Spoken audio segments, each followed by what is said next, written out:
अस्सलाम वालेकुम students, how are you? I hope you are doing well. तो आज हम लोग स्टडी करने वाले हैं ionization of atoms and relative atomic mass को। Ionization of atoms by a radioactive source. When radiation is emitted from a radioactive source, it has the ability to ionize atom by removing electron.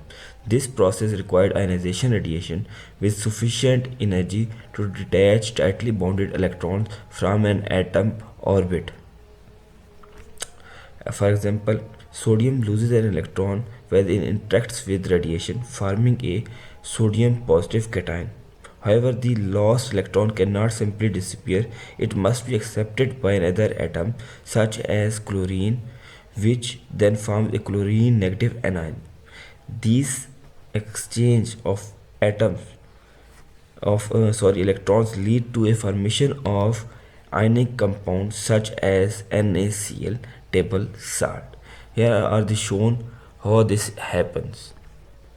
Interesting facts. All artificial isotopes are radioactive because they are unstable and undergo decay to acquire a stable state.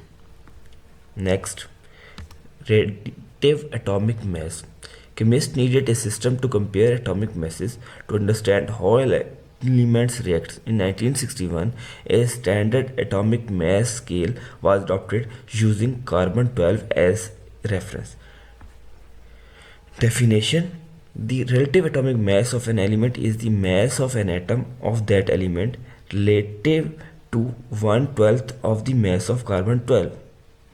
It is measured in atomic mass unit AMU, where 1 AMU is equal to 1.67377 multiplied by 10 की power minus 27 kg.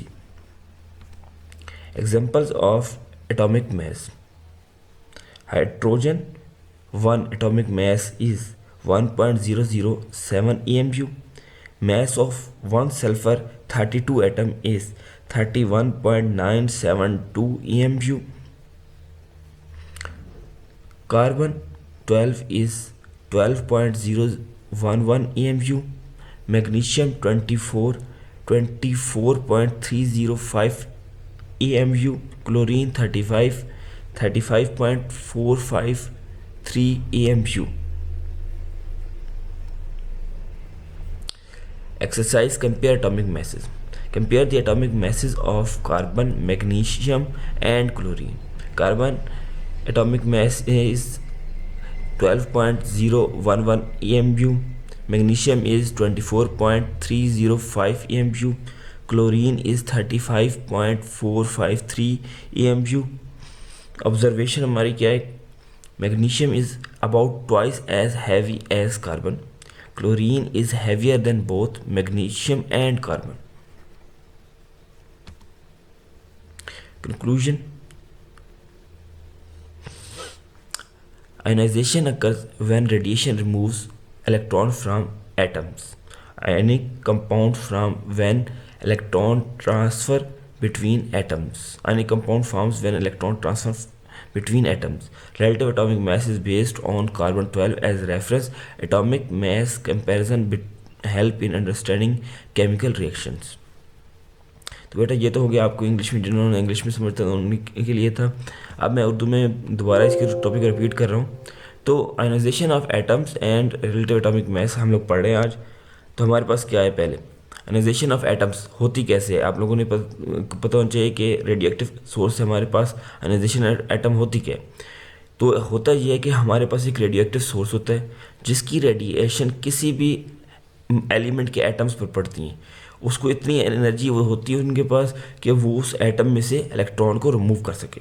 जब वो electron remove हो जाते हैं तो पीछे हमारे पास ion बचते हैं, पॉजिटिवली चार्ज आयन, जिसे हम कैटायन कहते हैं। एग्जांपल नीचे दी हुई है कि हमारे पास सोडियम है, उसके सामने हमने कोई भी रेडियोएक्टिव सोर्स रखा तो उसके अंदर से रेडियोएक्टिव सोर्स की रेडिएशन ने सोडियम के अंदर से एक इलेक्ट्रॉन को रिमूव करवा दिया, तो हमारे पास पीछे सोडियम पॉजिटिव कैटायन हमारे पास बच जाएगा। ठीक है, अब वो जो इलेक्ट्रॉन लूज हुआ है वो कहीं ना कहीं तो जाना है, वैसे हवा या स्पेस में गायब नहीं हो जाता, उसने कहीं पर जाना है। वो कहाँ जाएगा?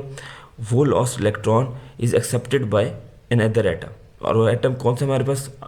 क्लोरीन। तो क्लोरीन जब वो इलेक्ट्रॉन एक्सेप्ट कर लेगा तो हमारे पास क्लोरीन नेगेटिव आयन बन जाएगा।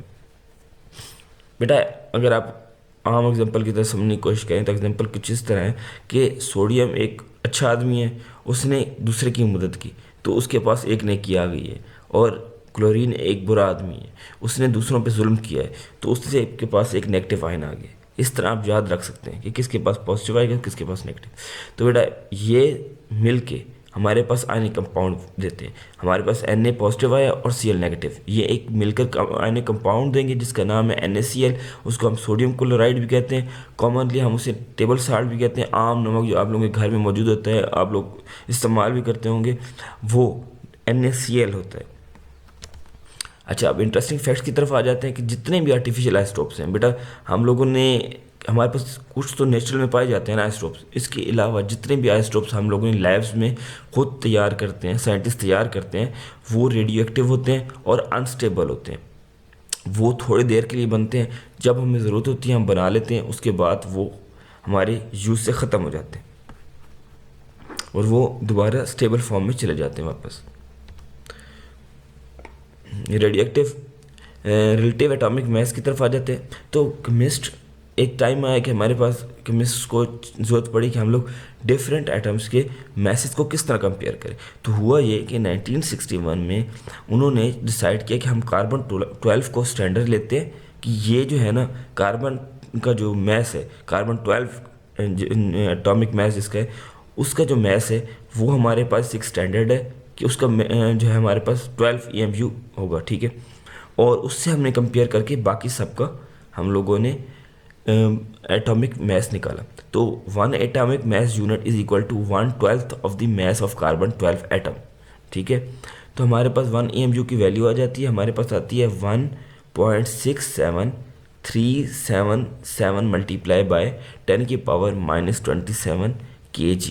बेटा ये अब 1 EMU की वैल्यू पेपर में क्वेश्चन के तौर पे भी आ सकती है, MCQs के तौर पे भी आ सकती है। इसी तरह जो है आपके पास डेफिनेशन रिलेटिव एटॉमिक मास की डेफिनेशन वो भी आ सकती है। तो रिलेटिव एटॉमिक मास की डेफिनेशन क्या है हमारे पास, उसकी डेफिनेशन है हमारे पास कि the relative atomic mass of an element is the mass of an atom of that element relative to 1/12 of the mass of carbon 12, ठीक है। इसके बाद हमारे पास कुछ एग्जांपल्स हैं बेटा एटॉमिक मास की। तो हाइड्रोजन का हमारे पास मास क्या है 1.007 EMU, सल्फर का क्या है 32, सल्फर 32 का 31.972 EMU, कार्बन 12 का 12.011 EMU, मैग्नीशियम 24 का क्या है 24.305 EMU, क्लोरीन 35 का क्या है 35.453 EMU। तो ये क्या चीज़ है, ये एटॉमिक मैसेज है, एक एटम का मैस बताया गया। इसके बाद हमारे पास एक्सरसाइज है, कंपेयर करें एटॉमिक मैसेज को। हमें कहा है कि कंपेयर करें कार्बन, मैग्नीशियम एंड कैल्शियम के एटॉमिक मैसेज को। तो हमें अगर आपको एटॉमिक मैसेज याद होंगे तभी आप कर सकेंगे। तो कार्बन का हमारे पास क्या आता है 12.011, मैग्नीशियम का होता है हमारे पास 24.305 EMU, क्लोरीन का होता है 35.453 EMU। तो हम ऑब्जर्व क्या करते हैं, देखिए अगर हम मैग्नीशियम का एटॉमिक मास ऊपर रखें 24 और कार्बन का नीचे रखें, तो जब हमने डिवाइड करते हैं तो हमारे पास ऑलमोस्ट 2 आता है आंसर, ठीक है। तो इसका मतलब है कि magnesium is about twice as heavy as carbon, ठीक है। और क्लोरीन 35 है, तो ये देखें ये 24 से भी मैग्नीशियम से भी ऊपर है, लेकिन एग्जैक्टली 3 नहीं टाइम्स, तो ये 2 ट्वाइस एंड थ्राइस के दरमियान में होगा हैवी, ठीक है। समझ आ गई बात की बेटा। तो अब इसके बाद कंक्लूजन है कि हम लोगों ने आज के टॉपिक्स में पढ़ा क्या है। तो आपने पहली बात पढ़ी कि आयनाइजेशन होती कैसे, रेडिएशंस आती हैं, वो इलेक्ट्रॉन एटम से रिमूव करती हैं, ठीक है। वही इलेक्ट्रॉन फिर दूसरे एटम में जाता है तो वहाँ पर नेगेटिवली चार्ज आयनाइंस बनते हैं, जिससे रिमूव होता है वहाँ पर पॉजिटिवली चार्ज कैटाइंस बनते हैं। आयनाइजेशन कंपाउंड्स पे मिलते हैं और हमारे पास ट्रांसफर ऑफ इलेक्ट्रॉन्स की वजह से आयनाइजेशन कंपाउंड बनते हैं, जिसकी एग्जांपल हमने पढ़ी है NaCl। इसके बाद हमारे पास रिलेटिव एटॉमिक मास की बात है, तो वो हमने रेफरेंस कहाँ से लिया, कार्बन 12 को रेफर करके हमने बनाया साइंटिस्ट ने 1961 के अंदर, ठीक है। इसके बाद हमारे पास एटॉमिक मास कंपेरिजन किया था हम लोगों ने कि हमें अंडरस्टैंडिंग आ जाए कि केमिकल रिएक्शन होते कैसे। ओके बेटा, आज के लिए इतना ही, शुक्रिया बेटा। अगर कोई और आपको सवाल हो इस टॉपिक से रिलेटेड तो कमेंट्स में ज़रूर बताइएगा, और अगर आपको मेरा लेक्चर अच्छा लगे तो kindly subscribe my channel and best of luck. अल्लाह हाफिज़।